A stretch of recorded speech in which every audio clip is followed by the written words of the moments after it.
out, if you want to plot this out, that what will be the relationship between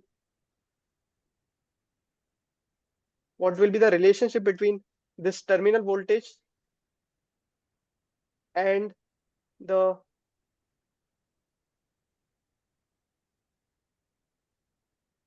let us plot this out. What is the relationship between this that we say the terminal voltage, and you can plot the, I think, resistance there. Okay, so if you'll plot that out, how the graph will look like? If you'll plot that out, how the graph will look like? Little. Not actually that one. I think that we should.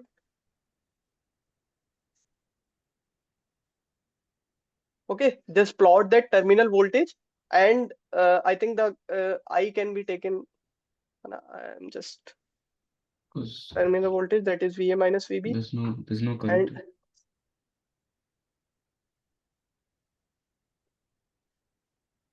that this is actually the terminal voltage that we are taking, and this is the current. Okay, let's not plot it right now.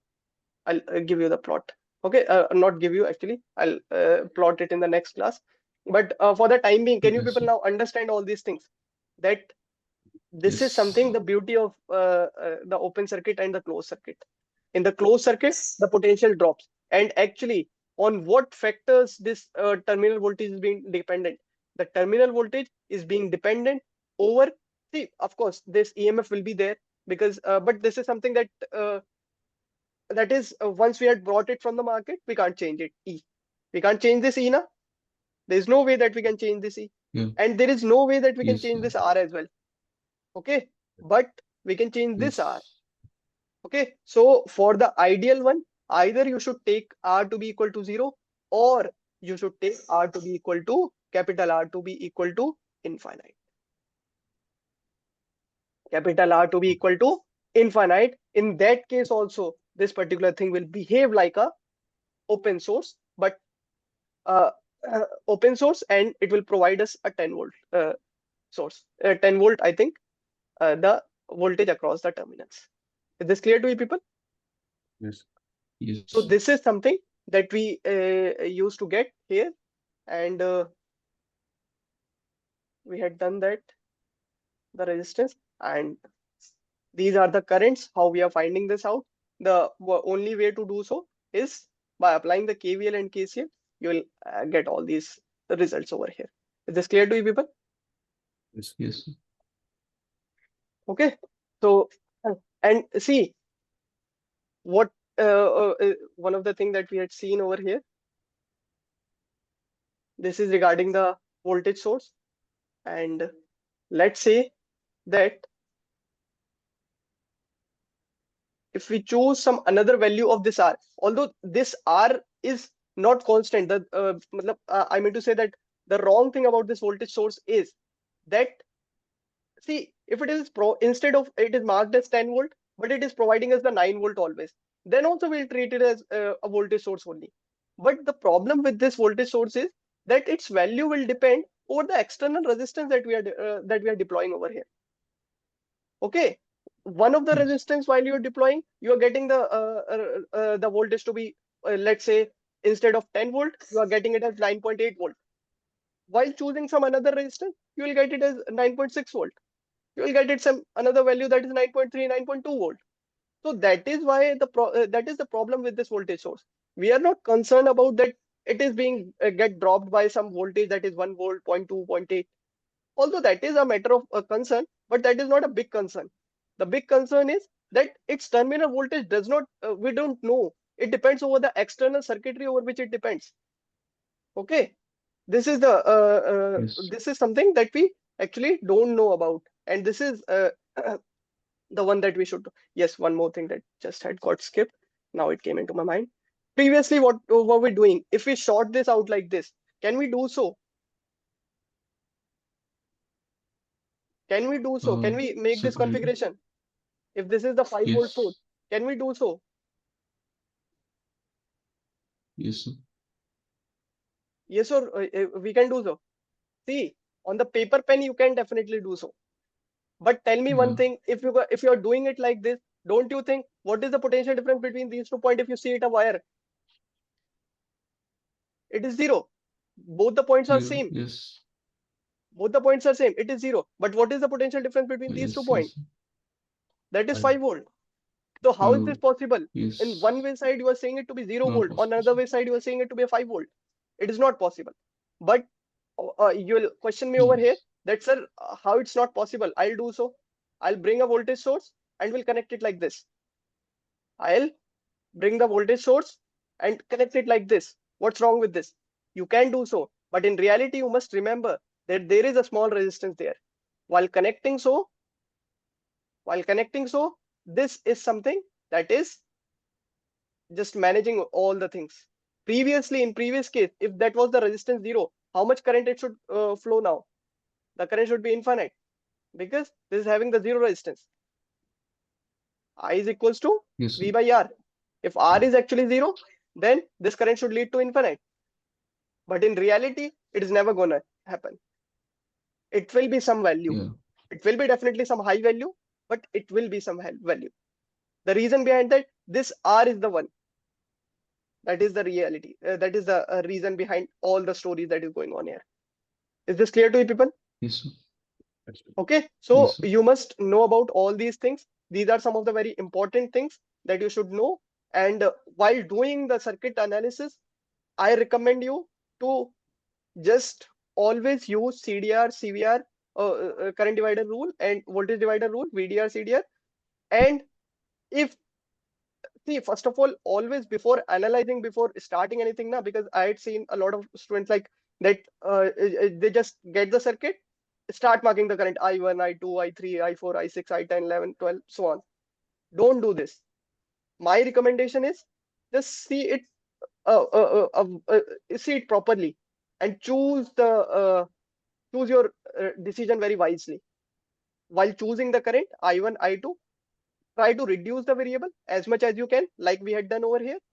And the second thing, if you ever see the voltage source to be get connected directly, just use the direct Ohm's law there. That is, we know the voltage, we know the resistance, we'll get the current.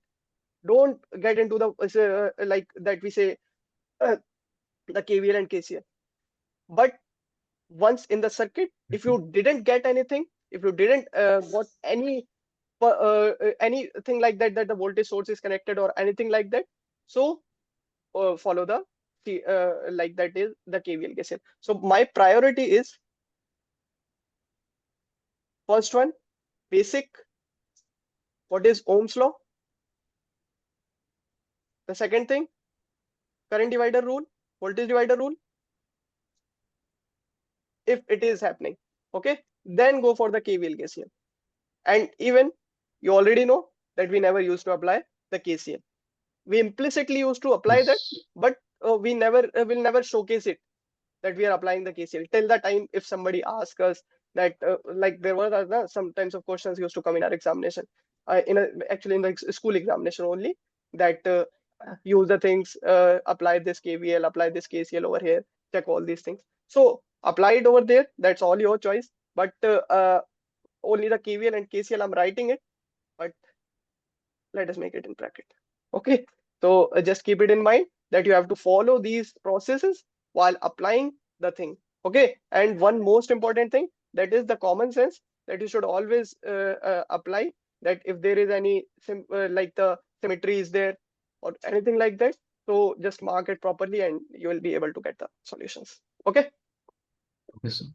so let's stop here for today. I think we had done a lot of things and not a very big part of chapter is being left. So hopefully we'll complete it very soon. Okay. Now, if there Yes. is any doubts, most welcome, or else you people can leave now. Thank you. All right, sir. Thank you, sir. Okay, you're welcome.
Okay, see class, yesterday we were left with radius of gyration and the rotation motion. Let us complete this so that we can start with the gravitation chapter.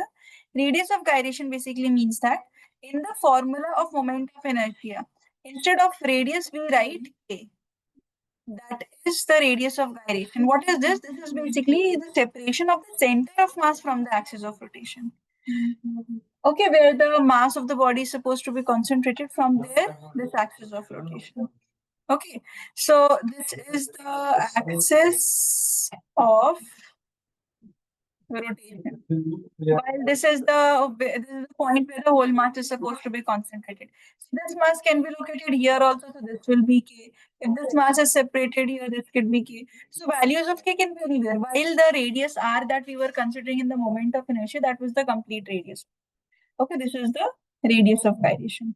So it can be defined as the distance from the axis of rotation at which, if the whole mass of the body was concentrated, its moment of inertia about the given axis would be the same as with actual distribution of mass. Okay, so we'll have to calculate the radius of gyration of a disk of mass of m and radius r.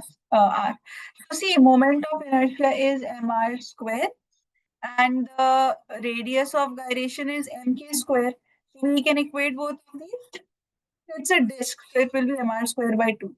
So this will be mr square by 2. This will be equal to mk square. So k is equal to r by root. Okay. Write it. Then one more let's discuss. Or this also let me discuss with you. That will complete the topic. For a sphere, see, by default you have solid sphere if nothing is mentioned. And I is equal to mk squared. So 2 by 5 mr square is equal to mk square. Will be cancelled. K will be equal to r root 2 by 5. Okay. Write it.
See, this is the rolling motion in which the translation also occurs and rotation also occurs simultaneously.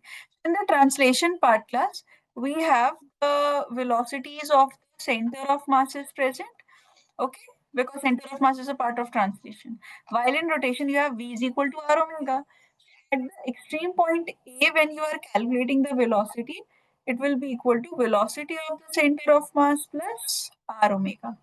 And velocity at the B point will be velocity of the center of mass minus R omega because they are in the opposite direction. Okay, similarly, when you are calculating the acceleration, so acceleration of the center of masses will be the same, and acceleration here will be alpha into. So at the A point, when you are calculating, this will be acceleration of center of mass plus alpha r, and velocity of the B point will be acceleration of center of mass minus alpha r. Now there is a concept of pure rolling motion. Pure rolling motion means if the translation part is equal to the rotation part.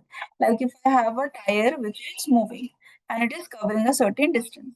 So let's say the tire rolled completely. That is 2 pi r. This is equal to this distance that it covered. That is equal to small d. This is the case which is known as pure rolling. This translation and rotation, they are in line. So whatever is the distance covered by the translation is equal to distance covered by rotation. But rotation can be more than translation, like the best example when the tires are stuck in sand. So what happens when the tires are stuck in sand?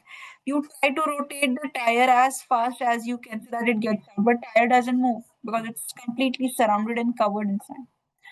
And then you have the translation part, means the tires are there and just the sliding occurs, means no rolling, like the vehicle is skidding. Okay, one good question is there based on kinetic energy. First, you copy this, then we'll discuss that. Is this part Mariam Sanidhi? The rotation part? Mm. Okay, write it.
The kinetic energy in the rolling motion, when we are calculating, this is kinetic energy due to rotation, that is half I omega square, and translation is half mv square plus.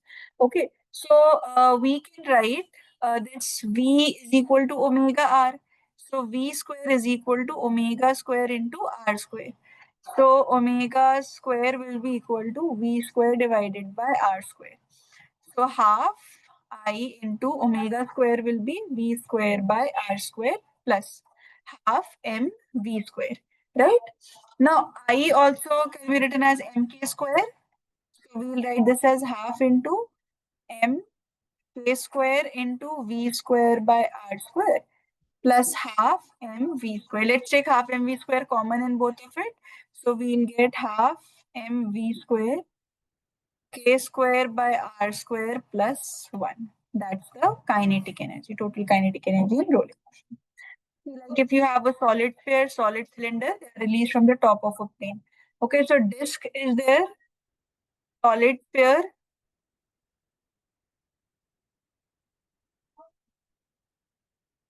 and solid cylinder. They are present. This says that they are released from the top of the inclined plane. Compare the velocities. You have to compare their velocity. See, half mv square. It's like from the inclined plane they are released. So they'll roll also. They'll translate also. So half mv square plus half mp square by into v square by r square will be there.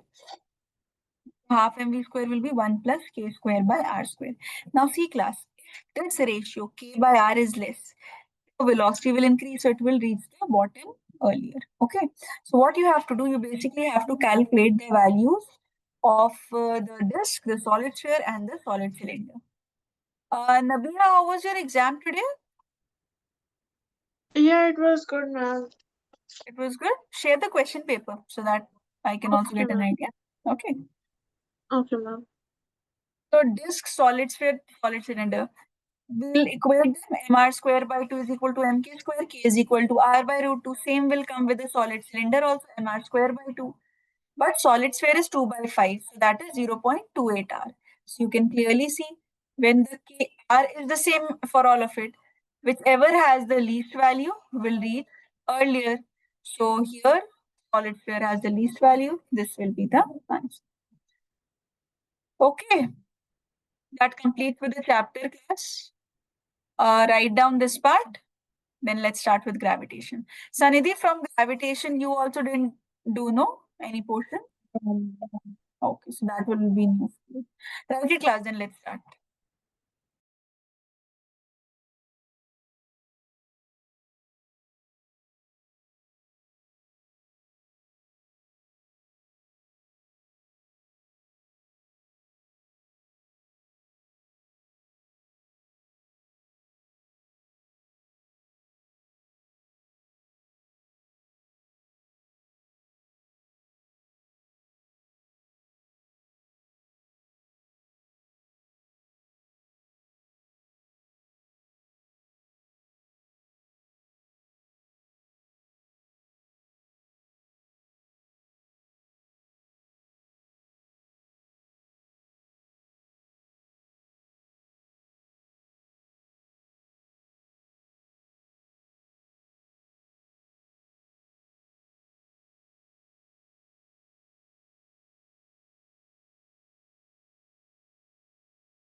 Class, can we start with gravitation chapter?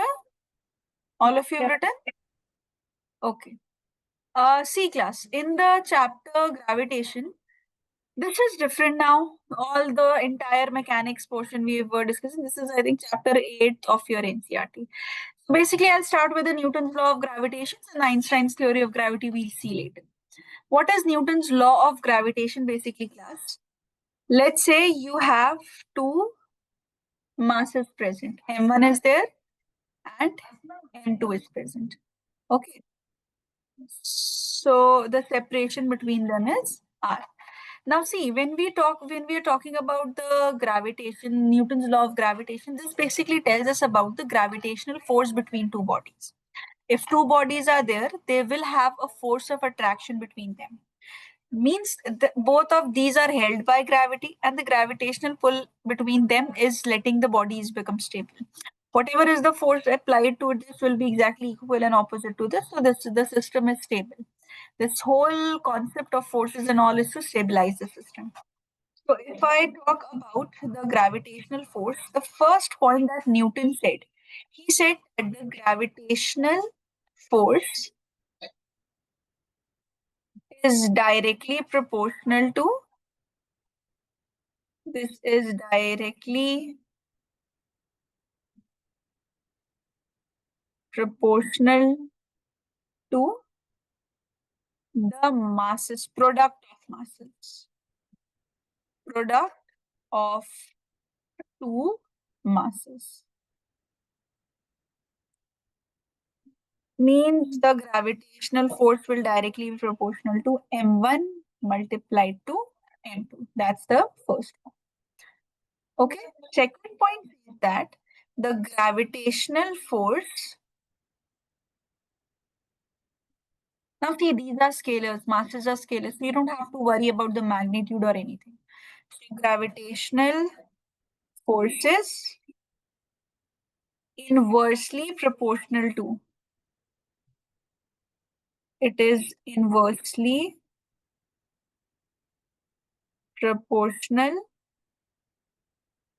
to the square of distance between the bodies. Square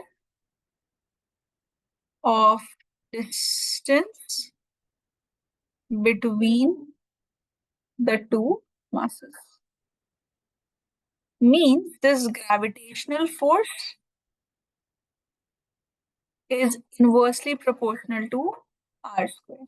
So when I combine both of these, I'll get the gravitational force is directly proportional to m1 into m2 and inversely proportional to this r square.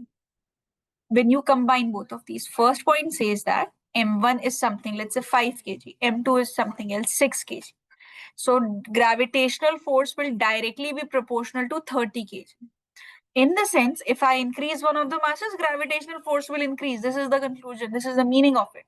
Gravitational force will increase with respect to the bodies, okay, with respect to their masses. It is inversely proportional to square of separation between the distance. You increase the distance, force will reduce because it is inversely proportional. You decrease the distance, force will increase further. And you can imagine also, if you have two things closer, the force of attraction will be greater because distance is less.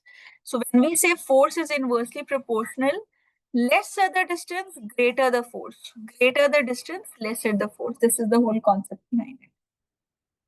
Okay, so when we combine this, when we combine all of this, we get force is equal to, see, whenever you have proportionality sign in mathematics, you remove it with an equal to sign and you put a constant here, like a constant that comes here is capital G. M1, M2 by R square, this is the gravitational force. Now, M1 and M2 are the masses. R is the separation between them. F is the gravitational force. What is capital G? Capital G is basically the universal gravitational constant. Okay, the universal gravitational constant. Universal gravitation constant is a constant that comes into your system as, okay, when we say universal, by the way, universal means this is independent of the medium. Okay, it has been written here. This means this is independent of the medium. Okay, so universal gravitational constant. Now let's break up the terms and understand. Universal means that this is independent of the medium. If you take two magnets, and because magnets all of you must be familiar with, if you take two magnets, you put them in water, or first you have them in air, you bring them closer, they'll be attracted to each other. Okay, you will get a value. Then you take the two magnets, you dip them in water and try to attract them. Maybe you'll be able to attract them, but the force you'll feel will be a little lesser. You take them in oil and then you try to attract the magnets. Because of the lubrication and the greasing, the force will reduce further. Means magnetic force is such a kind of force we can conclude that yes, with respect to different media or different kinds of media, this is getting changed. But universal gravitational constant is a value that you take the value and calculate the value of capital G in air, water, oil, all of these three things that we discussed before, it will be exactly the same. That's what is meant by universal. That it is applicable in any medium. If I am there, let's say I and this I have a pen in my hand, okay, and if I'm calculating the value of the gravitational force between the pen and myself, I'll be using this capital G. If I am calculating this force, gravitational force between the sun and the earth, I'll be using this capital G. That is what is meant by universal, applicable to any medium, independent of the medium. Then gravitational constant. Gravitational means it is related to the gravitational force. And constant means this is a constant whose value is 6.67 into 10 to the power minus 11. This value has to be remembered by all of you. 6.67 into 10 to the power minus 11. Okay, this value won't be given to you in the exam, so this value should be remembered. 6.67 into 10 to the power minus 11 Newton meter square per kg square. Okay. Two special points that this is valid and applicable for only spherical bodies, or you can say spheres. Okay, this is valid for spheres. And the gravitational force is a conservative force. We have already discussed the conservative forces in detail. That the work done only depends upon the initial and the final point. It does not depend upon the path that is traveled. So I'm repeating, gravitational force is directly proportional to the product of masses, inversely proportional to the square of distance between them. Such kind of forces are called inverse square rule forces. Okay, they follow the inverse square rule. It's not just the gravitational force. There are other forces, electrostatic force, magnetic force, they are also used. One thing I'll tell you, class C, whatever you study in this chapter, gravitation, it's an easy chapter, light, easy chapter, not as complicated as your mechanics, but it's very important for your class 12. See, whatever you study in this chapter, gravitation, will come as it is in class 12 for electrostatics. Like you have F is equal to G m1 m2 by r square. You replace it with electrons. F is equal to K q1 q2 by r square. Like this much similarity. And most of the things will be the same. Gravitational field will study here, electric field here. Gravitational potential, electric potential. Like this, everything will come. So if you know this chapter well, 12th will be very easy. And in a few months, your 12th will start. Okay. So is it clear till here to all? Yeah, ma'am. Others, Mariam, Nabiha? Yeah, ma'am. All right. Mariam, you there? Yes, miss. Write it down.